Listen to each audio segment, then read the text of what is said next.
Welcome to our 2021 Jayco 174BH. Starting right in the back bumper here, you can just kind of squeeze it together, you can pull it out of there. Inside of the back bumper, you're going to find your sewer hose. Just take one of those two ears and the adapter here, that's how I'll be hooking it up to your sewer system. And then the hose itself, when it's fully extended, is about 20 feet long. Just keeping it stored in the bumper back here, just help keep any sort of stench out of the unit and keep things that bit fresher. And then that cap just presses back into place. Around the corner, we got your hot water tank here, so if you can line up that keyway, you can pop it on open. All of your controls for turning this guy on are just inside of the unit. Before we ever turn it on though, we just want to hit this relief valve right there, make sure that shot of water comes out. A bit of water coming out of there is just letting you know this tank is full. It's safe to fire it up and you're not going to burn anything up by doing so. Closing it back down, you just lock it with the keyway. There you go. Straight up into the corner there, if you pop that on open. You got your cable and satellite inlet, so you're just going to take a coax cable and plug it into there. That'll fire up at your TV location. And then actually straight down into the corner, right in the back there, you can just sort of see it. We've got your stabilizer jack, so you'll get a little jack to stick onto that, and then you can run those down. Once they contact the ground, give it another turn or so just to firm it up, and then we'll just get rid of any sort of bounce or sway that you got in the unit right now to keep things firm while you're out camping. Your freshwater tank drain is just going to be this little plug right there. So as you open that up, just drains out that tank. Sorry, no, that's your black tank flush valve actually. So you're going to... So real quick, I'll just go over that. So we got your sewer system here.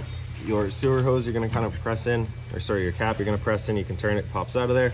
Your hose has the same ears, attaches on the same way, clicks on, locks into place. On the left, you get a gray valve, so that gray valve is controlling your gray tank. Your gray tank is going to be filled from your sinks as well as your showers, so typically your cleanest water will be dumping that last. On the right there is your black, so typically going to be your dirtiest water, of course, because that's filled from your toilet, so you'd be dumping that first. And then you may notice over time that your monitor panel still may be reading a third or two-thirds after dumping it. Typically, that's just some debris hanging inside of the tank between the probes, causing that misread. So what you can do is take your water hose and plug it into that line right there. Open up that black valve and just turn on the water, and that'll just flush out that tank, getting rid of any sort of debris that could be causing that issue. Your city water connection right here, so your same water hose will just plug it into there, turn on the water, and that'll pressurize the lines throughout the unit. Power inlets here, so you just pop that on open, and your cord will come out of there. It's standard 30 amp bend, most campsites will have that. You can just plug straight on in and you're good to go. We do also provide you with a 15 amp adapter, so if you're looking to plug in at home to charge your batteries or run your fridge, you've got the power to do so. A couple of steps forward, we've got the exhaust for your furnace there, so if you're ever running your furnace, you just make sure it's not blocked off. It does get hot. Another step forward, we've got your freshwater tank fill. So you're just going to take your water hose and stick it into there, turn on the water, fills up your freshwater tank. The drain for that tank is pretty much straight below it as marked by that sticker there.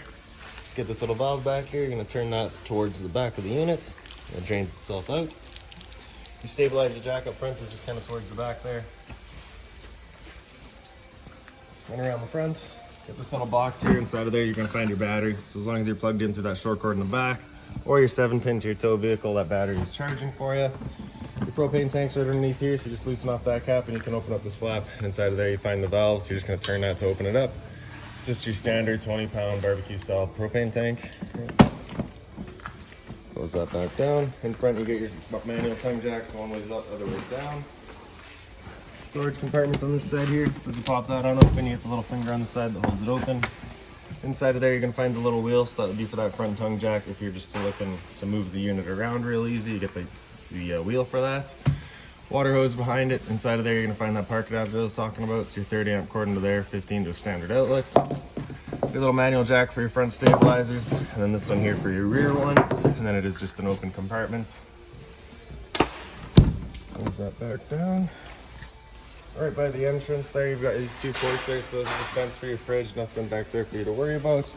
GFI protected outlet. Straight up from there, you're going to find a stove vent. So of course, propane stove inside is putting off fumes whenever you're using it, so you want to make sure your fan inside is turned on to evacuate those fumes, and this flap opened up so those fumes will make it out. Once you're done, if you just kind of press it into place, you'll hear it click. Just prevent any sort of dust from picking up in there while you're out driving. Down here, you get low point drains. They're actually activated from inside of the unit, just with little valves. And then in the back, you get a spare tire, a little storage bin that I assume the previous owners installed. Just on clips, lifts on up. And that's that. So we'll make our way inside of the unit now. Your assist handle just up 90 degrees, falls into place. Then your step, you're going to kind of pick it up and then out towards you. And it sits into place. Open up the door. The door is on a gas strut, so you cannot open it more than the 90 degrees. And once you step inside, first things first is right on the left, we got your fire extinguisher. So that's standard, pull the pin, point, and shoot. Straight up the wall from there, we got 2 light switches. The one on the left there does your awning light outside. The one on the right is gonna do your interior lights. Awning itself is right beside that. Press and hold out, and that awning will make its way out. Once that awning's fully extended, we're going to see a little white flap come down as well as the black of the metal tube. Once you see that, you're going to want to stop. If you were to continue extending, it can actually wind itself up backwards, in which case our fabric will be underneath our tube, allowing it to then hold water, accelerating the growth of mold and mildew. There's our flap, there's our tube, so we'll stop right there. Now if it were to start raining, it's of course going to hold some water anyways, so what you can do is grab either arm, front or rear, and you're just going to pull straight down on it. Then you can see that changes the pitch of the awning out at the head, allowing water to then run off. If you like that angle better because it does give you more shade, you can do the same thing with the arm up front. Before you bring it back in there, you just make sure these arms are back out straight and fully extended, just so that we're not running the risk of bending them. Then we'll come back inside and press and hold in. That awning will make its way back in. Again, just watching to make sure that our fabric is over top of the tube. And another thing to keep in mind with your awning is it does catch a lot of wind, so once you get up to about 15-20 kilometers an hour wind, you want to bring it back in. Again, just so that you're not running the risk of bending your arms.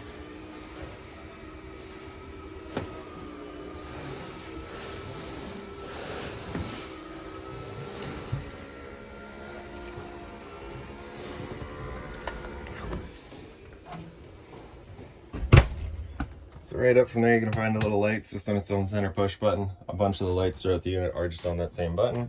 Down below your awning switches, we've got your monitor panel. So on the bottom left there, you get your water pump switch. So you turn that on, turns on your water pump, drawing out of your fresh tank to pressurize your lines. Water heater on gas is in the center here, so as you turn that on, it'll fire up with gas. If you're to get that light up there, it's just letting you know it hasn't fired up. So at that point, just off and back on to reset it. So stood right here, you can hear the whir of the flame. We know that tank is good. Your water heater with electricity, so if you got 120 power, you can just turn that on, you get hot water with electricity. Right beside that, we get your GFI protected outlets, test on the bottom, reset on top. So if you ever have outlets that don't work, it's the first thing you should check. Beside that is a 12 volt outlet on top for a TV, so if you're looking to plug in, just right there. Get your antenna for outlet for it down below. Your antenna itself, you just turn it on with that button there, turns on that green light just to let you know it is turned on. Hot and cold water at the sink, of course, you get the mobile head there as well. Fridge kind of down below it, you get this little kind of compartment there. As you open that up, you got your power control on the left there. So with that button close to flush, that is it turned on. With the button on the right there, close to flush, that's it on auto. Auto is first going to look for AC power. If AC power is taken away, it'll automatically flip over to gas.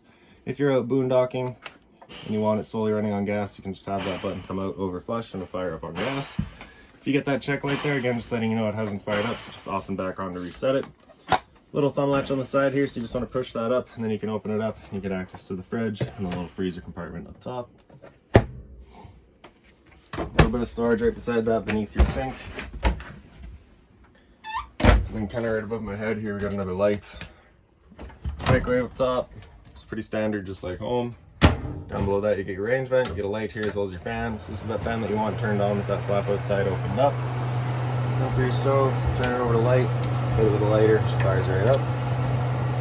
Now the first time you go to use your propane system, especially if you've been away from the unit for a while, it can take a minute to fire up just because it'll have to clear all the air to the propane lines. It's perfectly normal. A little bit of pantry space back here, a bit more storage down below.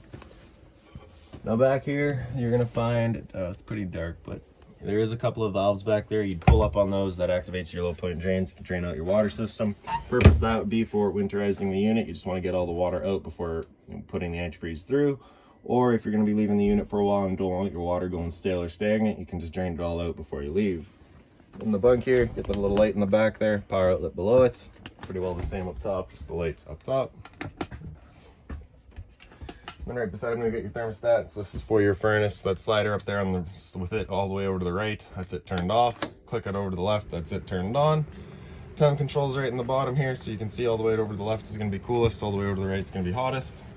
Furnace itself is just got that single outlet right in the dinette there. So you just got that one duct that you can kind of turn back and forth. In the dinette itself, you got the table here. It's just in a little channel in the back. Basically, you're picking up the front, you can pick up the back. It swings out of place.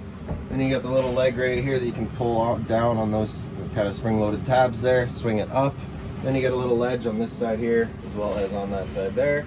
You'd lay the table down onto that, take your back cushions, fill in the middle, create another bed. Also another little light up here. Blinds throughout the unit, just on their own tension systems. They sit where you leave them. Storage up top. Also got your smoke detector up here. And then right above my head is your air conditioner.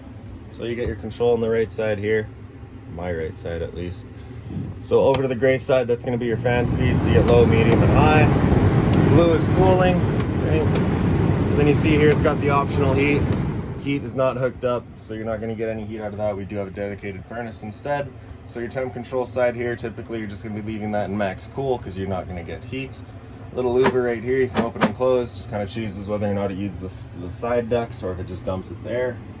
Doesn't really matter which you choose to use, it's just all personal preference. And your stereo on the side here, so the power button up top, turns it on. Speaker zone 1 is your inside set, speaker zone 2 is your outside set. Volume with the knob there, if you press the knob you get into all your settings. And all your different sources on the side here. If you press the power button, that'll mute it, press and hold to turn it off.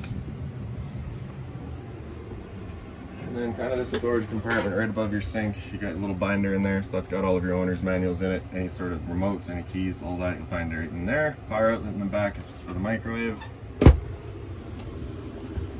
And so now we'll just go into the bathroom real quick. Into here, light again, just on its own center push button. Little roof vent here, just turning that knob to open it up. Previous owner did have a max air vent installed, so you do have that there still, of course. And then you can control your fan speed. So reverse is going to be pulling air in, forward be pushing it out. You get your high, medium, and low. In reverse, you just get medium and high. Once you're done, just closing it. And like I said, there is a max air installed, so you could leave it open if you wanted to. Medicine cabinets here. Toilet down below. Flusher just front and center. Standard hose, so just the 3 foot, but a bit nicer of a head there. I assume installed by the previous owner. Hot and cold water, of course, as well as the little holders there. And then just kind of up front in your bedding area there, you get your emergency exit here. Pulling that red tab to get rid of the screen. Taking this handle here, throwing it outside. Throwing it outside and hopping on out. There's a little light up here, as well as on the roof. Some storage up top as well. And then lastly, if you just kind of pick up the bed here, you get access to that storage compartment, and you can also see you get an LP detector right there. So propane's heavier than air, sits on the floor. That gal detector would start going off just like a smoke detector would. So that's about it for this little guy. If you've got any other questions on the unit, please feel free to give us a call, 204-237-7272.